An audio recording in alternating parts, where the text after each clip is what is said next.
Hey, you guys, this is going to be a super quick one because I know Emily is coming on any minute now, Emily D. Baker, and everybody wants to see what Emily has to say. I just wanted to show off what you can get at a Costa Rican bakery. Uh, I saw these wonderful rolls. They have so many good baked goods here. Like I said, every place in the world has a bakery here, even a grocery store. And I got boobs, raisin and cream filled boobs. For under $1, I got this giant pack, and I know they're going to be absolutely delicious. I can't wait to dive in. I think I'll have one for dinner tonight or with dinner tonight. The other thing is, I was really busy this afternoon. I was starting to sketch out some drawings with a preparation of doing a painting, but I fell down a hole.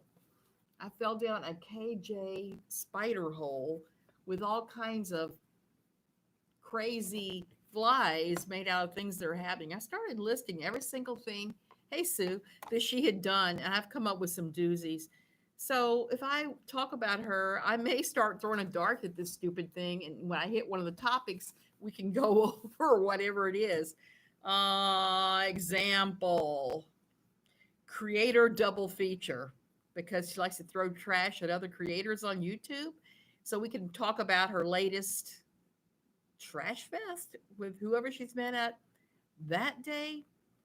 Um, word salad, mass emotions. That's what we need to say. We're about to talk about the lawsuit with its 50 trillion Z and Z and motions.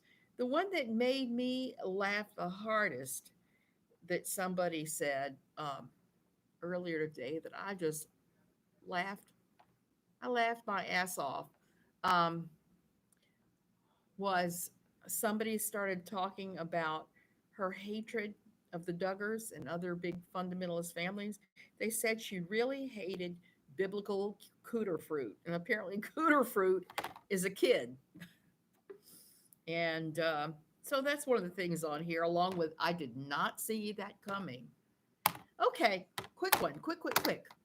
Um, Today's scandal was I did not see that coming. It was Todd. Apparently, Todd wrote a review of Hitler's masterwork, Mein Kampf. He didn't write much of a review. It wasn't very intellectual. He just liked it. He liked it for 4 stars, which I got to say, that shocks me.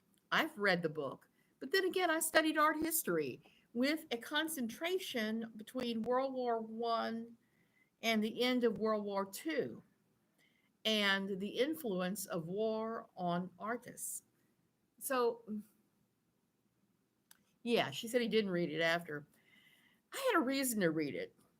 Have read a ton of stuff, pleasant and unpleasant, between working in social work, studying art, loving history. And sometimes you got to read that stuff and it's like, oh my goodness. I read it. I was not impressed. I didn't, I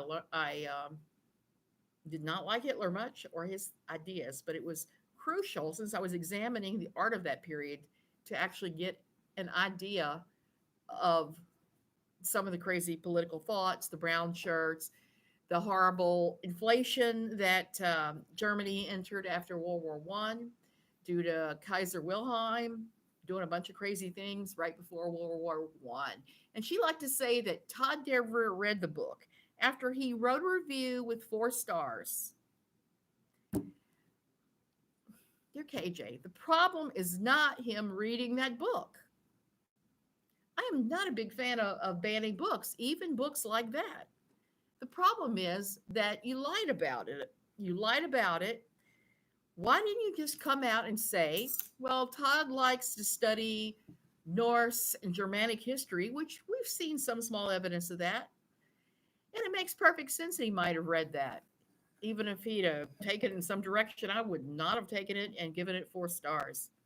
Yet again, she doesn't understand it's not the content.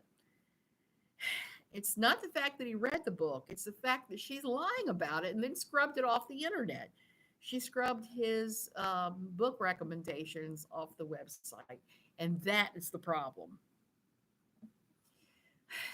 Just because you read something does not make you a racist or whatever.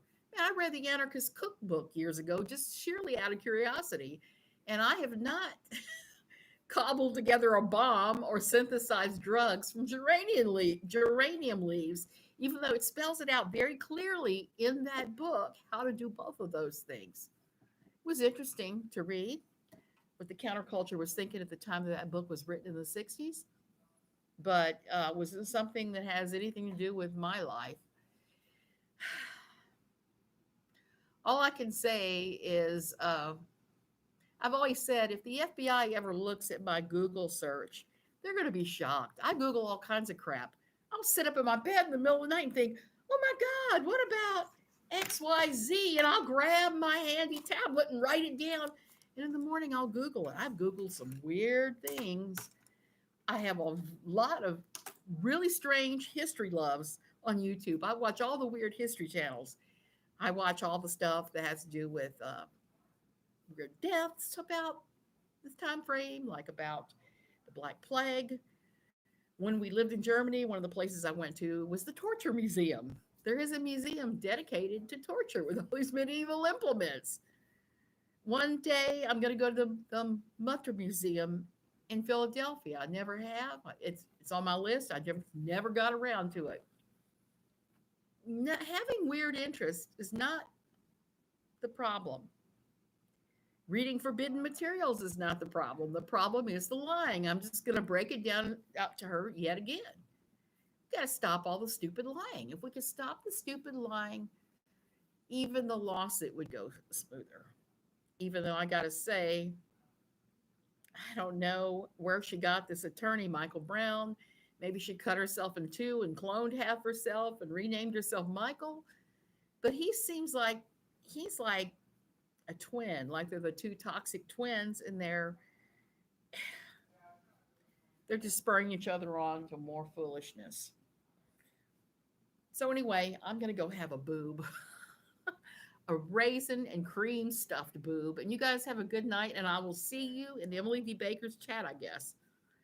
Have a good evening.